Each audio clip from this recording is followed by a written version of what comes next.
No começo do mês, um homem foi preso no Piauí pelo crime de estupro virtual. Ele ameaçava divulgar fotos íntimas da ex-namorada e ainda a obrigou a produzir mais material pornográfico por meio de chantagens. O caso foi divulgado como a primeira prisão por estupro virtual no país. E para explicar melhor a interpretação que foi dada ao Código Penal nesse caso e falar também sobre pornografia de vingança, conosco agora a advogada e pedagoga Cristina Sleiman. Olá, tudo bem? Olá, bom dia. Bom dia. Boa tarde já. Boa tarde já, verdade. Explica pra gente, então, o que é esse estupro virtual? Ele está previsto no Código Penal brasileiro? Está, com certeza. Na minha opinião, pelo menos, né, artigo 203 do Código Penal, onde ele estipula que mediante grave ameaça, né, violência ou grave ameaça, que se obrigue, digamos assim, eu estou falando em palavras mais comuns, mais populares, não ao pé da lei, da letra, mas na questão de que obrigue a mulher ou a pessoa ali a praticar atos, né? Seja ele o ato realmente da conjunção carnal ou ato libidinoso, qualquer outro ato libidinoso, ainda que seja consigo mesmo. Bom, então, mas isso está claramente na Está, na então, lei? olha, a lei diz assim, constranger alguém mediante violência ou grave ameaça a ter conjunção carnal ou a praticar ou permitir que com ele se pratique outro ato libidinoso. Então, ele não quer dizer, ele não se limita apenas à conjunção carnal, né? Então, qualquer outro ato que esteja envolvido ali a questões de intimidade está inserido aqui nesse artigo. Porque, de certa forma, como a gente já disse aqui, inclui aí uma chantagem, uma ameaça, Exatamente. uma fraude. Ainda né? mais hoje falando em questões de redes sociais, de tecnologia em si. Então, ainda que essa ameaça que venha a ocorrer se utilize de tecnologia, não deixa de ser algo que afete especificamente, diretamente a intimidade da mulher. Agora, o nome, né? Estupro virtual, é um pouco forte até. Na sua opinião também, esse nome ele é adequado? Então, aí também, na minha opinião, eu entendo que ele seria adequado também. Volto a bater na teclinha lá da intimidade da mulher, né? O que pode se diferenciar aí é na questão da pena, né? Então, de repente, quando houve o ato, a conjunção carnal, porque como a lei ela tem o mínimo e o máximo da pena, você pode ter uma diferenciação ali de acordo com o cenário, com o conjunto total ali da ocorrência, né? Mas eu entendo que se aplica sim, estupro virtual, pela questão de ameaça, né, de constrangimento e de afetar diretamente, mais uma vez, o estado psicológico, induzindo, obrigando, na verdade, a mulher a aquela situação específica. Qual que é a pena para esse caso do estupro virtual? Bom, especificamente ela, se eu não me engano, diz... eu Mas não é vou saber te diferente dizer. do estupro físico propriamente dito? Não, então, na verdade, assim, a lei ela não diz especificamente estupro virtual, ela não traz a palavra, né? Entendi. Ela traz o ato em si, Entendi. que vai desde a conjunção carnal até a prática de ato libidinoso. Então, ela estabelece o mínimo e o máximo da pena. E aí vai ser aplicado conforme o caso concreto. E, doutora, não acaba banalizando um pouco o estupro real, o estupro físico, que sim é considerado como um crime hediondo, na sua opinião? Então, eu entendo que não. Justamente por essa diferenciação e essa possibilidade, de repente, da aplicação da pena. Mas eu volto a dizer, é que muitas vezes esse lado, essa pressão psicológica, não seria uma pressão, mas essa ameaça psicológica, essa força psicológica que é utilizado para fins desse constrangimento, para fins de obter, fazer com que a mulher pratique aquele ato, ela não deixa de ser uma violência, né?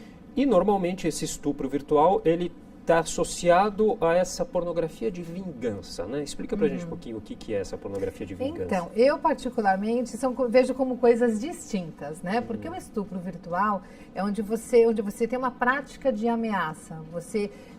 Se você não fizer o que eu estou mandando, eu vou fazer tal coisa. Então, eu vou divulgar as suas fotos e tal. A vingança, a pornovingança, na verdade, ela já ocorre, não existe ameaça. Olha, se você não fizer, né, eu vou fazer tal coisa. A pornovingança tem um relacionamento, então em determinado momento se rompeu esse relacionamento e eu quero me vingar da pessoa. Como eu vou me vingar? Eu tenho fotos dela, eu tenho vídeos e vou disseminar isso na rede social. Então é uma forma de vingança.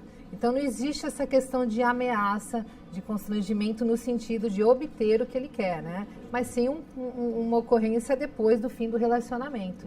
O que difere dos jovens, né? Dos mais novos, porque a gente tem essa ocorrência também já com 14, 15 anos. Mas normalmente não é por vingança. Normalmente é porque o rapaz quer mostrar para a sociedade, para os amigos, que ele recebeu aquelas fotos, né? Ele quer divulgar. Uma imaturidade exatamente, mesmo da idade. Da idade. E normalmente as vítimas são mesmo as mulheres, as adolescentes mais jovens, e os agressores, os ex-namorados, a gente pode colocar assim como esse o perfil? Eu acho que assim é diversificado. Normalmente são ex-namorados, ou não necessariamente namorados, mas relacionamento. Hoje, uma vida moderna, existem, né, vários tipos de relacionamentos. Mas o perfil mais comum é de que houve realmente uma relação entre aquelas duas pessoas. Tanto que se deixaram ou fizeram essas fotos ou esse vídeo em conjunto. Mais raro, né, mais difícil de se encontrar casos em que se gravou escondido ou se tirou fotos escondidas, mas também não é difícil. Tá? Existem casos nesse sentido, enquanto a pessoa dormia, seja uma mulher ou seja homem, embora na maior, pela prática na advocacia, o maior número de incidentes que nós temos são com as mulheres, né? Mas não exime, aí os homens também podem ser vítimas de uma situação como essa. Uhum. Se eu não me engano, nesse caso aí do Piauí que a gente citou, foi feito às escondidas, enquanto a vítima dormia.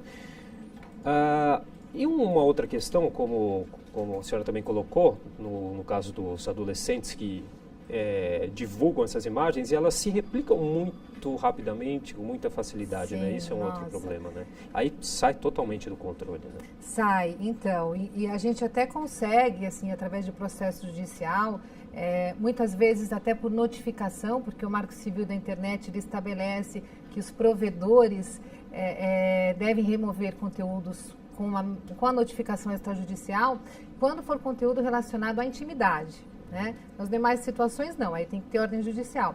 Mas seja por uma notificação ou seja por ordem judicial, um processo realmente, a gente consegue essa remoção. No entanto, Felipe, não é total, porque não existe essa gestão do conteúdo na internet, né? Ela foi para o mundo. Quando se divulga, quando se dissemina, o mundo todo pode receber.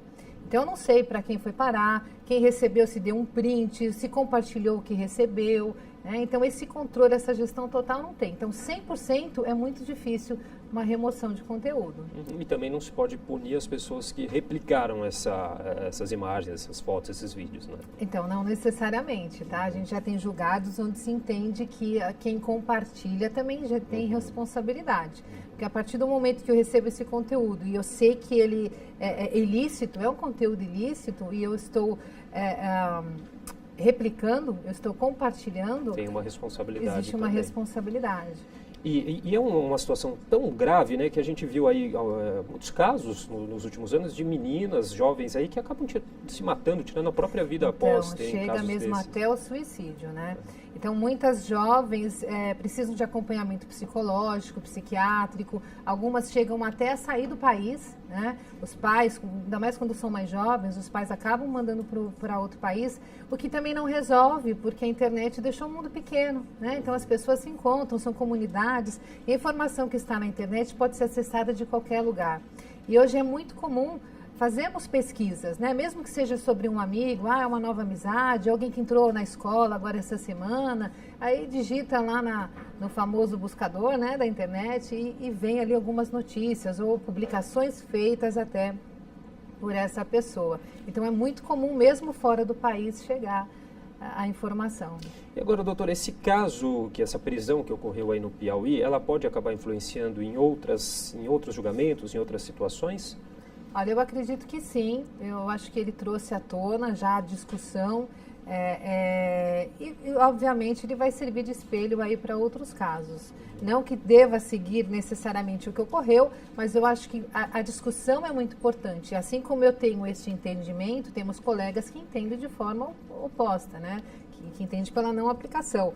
Mas eu acho que, assim, se formos levar ao pé da letra o que diz o artigo 213, ele está muito claro em relação a se referir não apenas à conjunção carnal, mas a questão também do ato libidinoso, a violência, a grave ameaça. Então, isso para mim independe de mencionar a palavra virtual, mencionar a palavra internet, recursos tecnológicos, né? Porque aí se aplica o quê? A conduta.